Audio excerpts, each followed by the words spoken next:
बिस्मिल्लाहिर्रहमानिर्रहीम।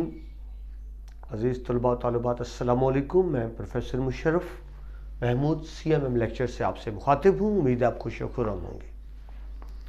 हमारा आज का लेक्चर साल दोम के सबक नंबर 5 अकबरी की हमाकतें हैं। 3 लेक्चर्स पर मुश्तमिल होगा ये सबक। पहले लेक्चर में मुसन्नफ़ का तारुफ, सबक का तारुफ, और अगले 2 लेक्चर्स में खुलासे और तशरीह की बात होगी। शुरू करते हैं जी। सबसे पहले मुसन्नफ़ का नाम मौलवी नज़ीर अहमद देहलवी थे। नाम के साथ देहलवी भी आता है, मौलवी नज़ीर अहमद भी कहा जाता है, डिप्टी नज़ीर अहमद भी कहा जाता है। 1826 में पैदा हुए, 1912 तक सन है इनका।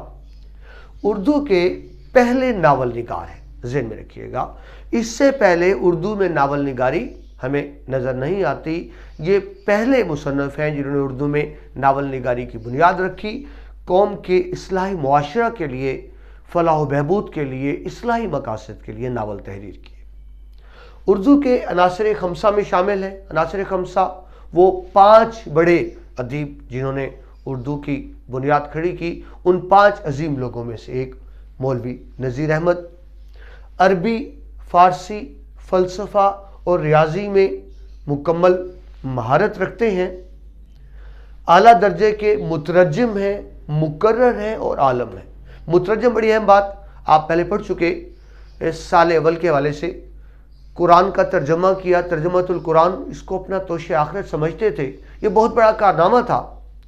देखिए, कुरान एक ऐसी किताब जो सिर्फ सवाब हासिल करने और कस्में खाने के लिए नहीं है, ये मुकम्मल ज़ाब्ता हयात है, इंसान की ज़िंदगी को अमल करने के लिए है। और जब तक हमें उसके मफहूम और मानी पता नहीं होंगे, उस पर अमल नहीं कर सकते।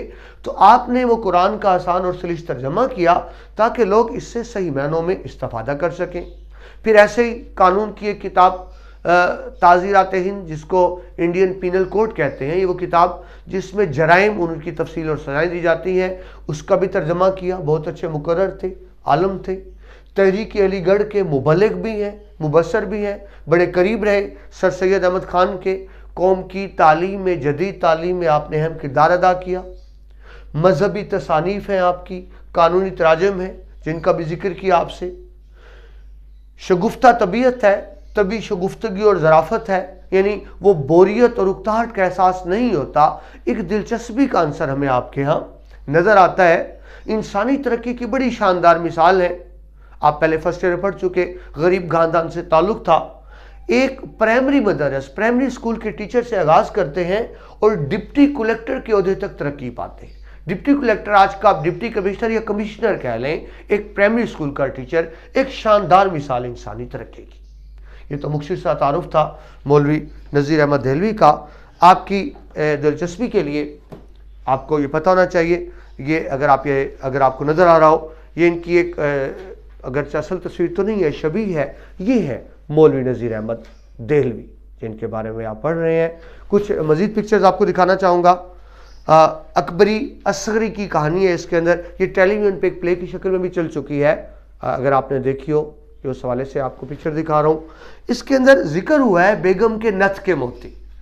एक जेवर होता है कान से नाक तक का। इसकी पिक्चर देख लें, आपको अंदाज़ा हो जाए कि नथ के मोती, ये कान से इसको कहा जाता है नथ के मोती। आपको पूरा वाज़ेह हो। इसको अगर मैं मज़ीद दिखाऊं तो ये देखिए, ये होते हैं नथ के मोती। कीमती जेवर होता है, ख़ास तौर पे दुल्हन का जेवर होता है। फिर इसके अंदर जिक्र आया है लौंगों का, बड़ा दिलचस्प। ये देख लीजिए, गरम मिसाले का हिस्सा होता है, इसको लौंग कहते हैं। बहुत सस्ती सी चीज़ है और गरम मिसाले में इस्तेमाल होती है। ये चंद पिक्चर्स ताकि आपका जहन इसके बारे में वाज़ेह हो। ये वो किताब है मरातुल उरूस जो आप देख रहे हैं, जिसमें से ये सबक लिया गया। आमतौर पर कहा जाता है कि एक सवाल ज़हन में आता है, बच्चे पूछते हैं कि ये जो कहानी बयान की गई है असली है, ये असली नहीं है। तो मैं इसी किताब के सफ़ा नंबर 8 पर मुसन्नफ़ तारुफ देते हैं। मैं यहाँ से 2-3 लाइनें पढ़ देता हूँ ताकि आपको आसानी रहे। मुसन्नफ़ लिखते हैं कि दिल्ली में अंदेश ख़ानदानियों का एक बड़ा मशहूर ख़ानदान है। इस ख़ानदान के मर्द अंदेश खान के नाम पर चले आते हैं और पूरे इलाके में इनकी शोहरत और खिदमत मशहूर है। आगे लिखते हैं, दूर अंदेश खान जिनके खानगी हालात से ये किताब ली गई है, पंजाब के पहाड़ी अजला में सरकार अंग्रेज की तरफ से तहसीलदार थे। यानी ये फर्जी कहानी नहीं है, एक असल किरदार है जहां से उन्होंने ये कहानी अक्स की है।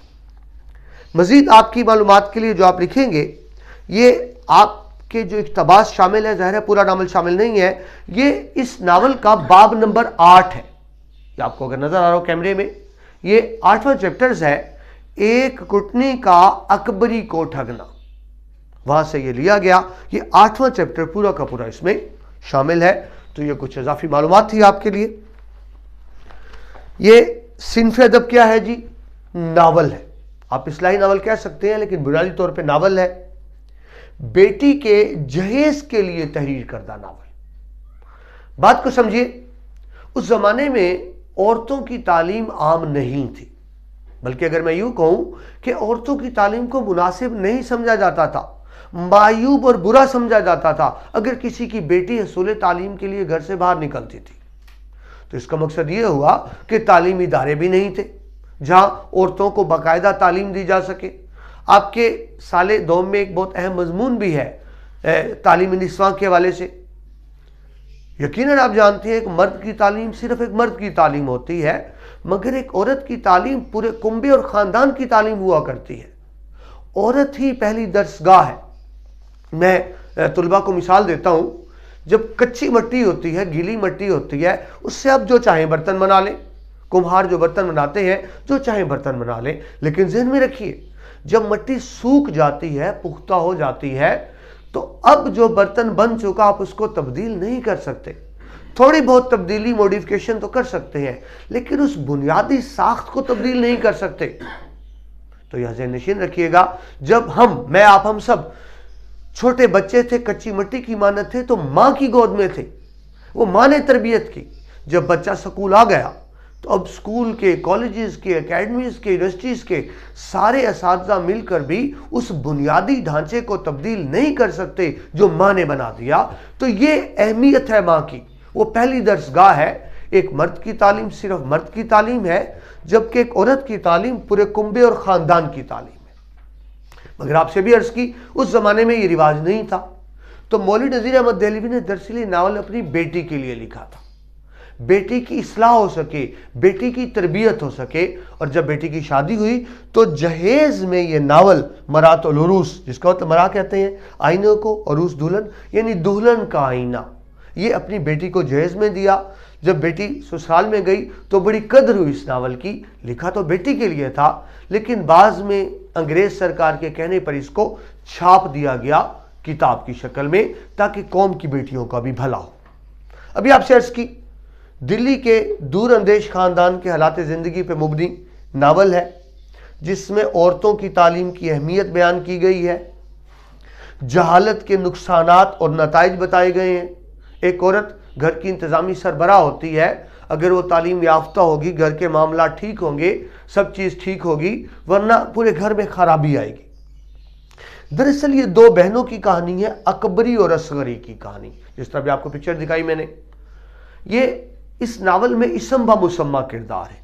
इसम ब मुसम्मा यानी जो इंसानी सिफ्त हो उसको इंसान के रूप में पेश कर दिया जाए। अकबरी घर में बड़ी थी, अकबर बड़े को कहते हैं तो उसका नाम ही अकबरी हो गया। असगर छोटे को कहते हैं, दूसरी छोटी बेटी उसका नाम असगरी हो गया। अकबरी का शौहर आकिल था, अक्लमंद था, तो उसका नाम ही मोहम्मद आकिल हो गया। तो ये दो बहनों की कहानी है। अकबरी बड़ी कहानी है, बड़ी बेटी है, पहली बेटी है, माँ बाप की बहुत ज़्यादा लाडली है, उसकी हर बात मानी जा रही है, जायज़ बात भी मानी जा रही है, नाजायज़ बात भी मानी जा रही है, उसकी मानने वाली बात भी मानी जा रही है, ना मानने वाली बात भी मानी जा रही है। नतीजा क्या होता है? लाड प्यार से बिगड़ जाती है, ख़ास तौर पे नानी के लाड प्यार से। ना वो तालीम हासिल कर पाती है, ना उसको शऊर मिलता है, ना उसकी तरबियत होती है। नुकसान देखिए क्या होता है, चंद साल तो लाड प्यार हो गया, लेकिन उसके बाद वो नाकाम रहती है ज़िंदगी में। उसकी ज़िंदगी उसके अपने लिए भी मुसीबत है, वो अपने माँ बाप के लिए भी मुसीबत है, और शादी के बाद अपने शौहर और ससुराल के लिए भी अजाब बन जाती है। किस वजह से? वो अनपढ़ रह गई। तो मैंने ये लिखे आपके सामने, अकबरी कौन है? जो अनपढ़ है, जो जाहिल है, जो बददिमाग है, जो फोड़ औरत है। अब बिगड़ गई, माँ बाप को एहसास हुआ, लिहाजा जब दूसरी बेटी छोटी असगर हुई, अब वो संभल चुके थे, अब उस बेटी को लाड प्यार तो दिया लेकिन एक मुनासिब हद तक। उसकी बातें मानी, सिर्फ जायज़ बातें, नाजायज़ बातें नहीं मानी, उस पर सख्ती की। नतीजा क्या हुआ कि वो तालीम याफ्ता हुई, वो सलीकामंद हुई, वो खुश इखलाक हुई, माँ बाप के लिए भी नेमत बनी और ससुराल के घर को भी जाके जन्नत बनाया असगरी ने, क्योंकि वो तालीम याफ्ता थी। जबकि अकबरी अनपढ़ और जाहिल रह गई, अजाब बनी रही अपने लिए भी, शौहर के लिए भी, ससुराल के लिए भी। तो ये दो बहनों की कहानी, अकबरी असगरी की कहानी मरातुल अरूस की शक्ल में। तो ये तो मुख्तसर सा तारुफ था जी मुसन्नफ का और सबक का तारुफ। अब बढ़ते हैं सबक की तरफ। आपके सामने लिखा हुआ है, ये सफ़ा नंबर 26 से सफ़ा नंबर 32 तक मुश्तमिल है। हर सफ़े के नीचे मैंने सब्ज़ रंग की लाइन लगा दी ताकि आपको वजाहत होती रहे कि ये अलग अलग सफ़ात है। सफ़ा नंबर 26 से जहाँ नावल शुरू होता है, शुरू में अकबरी की जहालत का तारुफ कराया गया, जो भी आपसे अर्ज़ की, जाहिल रह गई, अनपढ़ रह गई, पोर औरत थी, तमीज़ तहजीब उसको नहीं थी, खामद उसका मोहम्मद अकल था, अकलमंद था, जो घर चलता रहा, वरना उसने तो घर के बर्बाद करने में कोई कसर नहीं रखी थी। अगले पैराग्राफ में ये देखिए, जितने पॉइंट्स हैं दरअसल की पैराग्राफ है। बड़ी बेवकूफ़ी होती है खुलासे तशरीह को याद करना। इन पॉइंट्स को आप मुख्तसर तरीन करके लिखेंगे तो शाको सबाक बन जाएगा, इन्हीं पॉइंट्स को थोड़ी तफसील से लिखेंगे तो खुलासा बन जाएगा, मज़ीद तफसील देंगे तो यही तशरीह होगी। इन चीज़ों को आपको समझना होता है, रट्टा मारना नहीं होता। तो अगले पैराग्राफ में देखिए, हुज्जन के रूप में कुटनी की आमद। अब हुआ ये कि उस इलाके में एक कुटनी धोखेबाज औरत जो धोखे से लोगों को लूटे, उस इलाके में आई हुई है। आकिल को पता लगता है, अपनी बीबी को यानी बेगम को रोकता है कि खबरदार किसी अजनबी औरत को घर में नहीं आने देना, क्योंकि एक धोखेबाज औरत आई हुई है। मगर आपने पढ़ा, अगर बुक आपके सामने हो, पढ़ चुके होंगे आप, वो सिर्फ बेवकूफ़ नहीं थी, वो शिद्दत से बेवकूफ़ थी। वो इतनी बात को कहाँ समझ सकती थी। और इत्तफाक क्या हुआ, वही कुटनी उसी मोहल्ले में आ गई जहाँ पर अकबरी रहती थी। और किस तरह आई? हज्जन के रूप में, कि मैं हज करके आई हूँ। उन दिनों बड़ी, अब भी खैर इज्जत है, उन दिनों कम लोग हज पे जाते, बड़ी फजीलत थी, बड़ा एहतराम होता था उनका। तो एहतराम पाने के लिए हज्जन के रूप में वो मकार औरत आती है, चंद चीज़ें ले आती है, तो बरक़ात बना कर के मक्का मदीना की चीज़ें हैं कि लोग ज़ियारत भी करें और साहिब हैसियत लोग ख़रीदें भी। तो दुकान खोलती है उसी महल्ले में आकर जाकर अकबरी रहती है। तो हज्जन के रूप में कुटनी की आमद होती है। कुटनी का तबरुकात की दुकान खोलना, लोग आ रहे हैं, तबरुकात की ज़ियारत हो रही है, देखे जा रहे हैं, ख़रीदे जा रहे हैं। जब अकबरी को ये बात मालूम होती है तो वो अपनी मुलाजमा जुल्फ़न को कहती है कि उसको घर बुला लो, हम भी तबरुकात की ज़ियारत करेंगे, हम भी ख़रीदेंगे। तो अकबरी का कुटनी के को घर में मदऊ करना, वो घर में आती है, अकबरी उससे मिलती है। वो क्योंकि धोखेबाज औरत है, वो बड़ी जल्दी जान लेती है कि ये अकबरी बेवकूफ़ औरत है, जल्द मेरे ख्याल में आ जाएगी, इसको धोखा देना, इसको लूटना आसान है। तो पहले सफ़े में तो यहाँ तक बात हुई, उसके घर आती है। दूसरे सफ़े में क्या बात होती है कि अकबरी बहुत जल्द उससे घुल मिल जाती है और अपने घर के सारे हालात ज़िंदगी उसके सामने रख देती है, जिसका नाजायज़ फ़ायदा उठा के अकबरी को लूटती है। ये हमारा पहला लेक्चर था। दूसरे लेक्चर में हम सफ़ा नंबर 27 से शुरू करेंगे। दूसरे लेक्चर में आपसे दोबारा मुलाकात होगी। इजाज़त दीजिए। अल्लाह।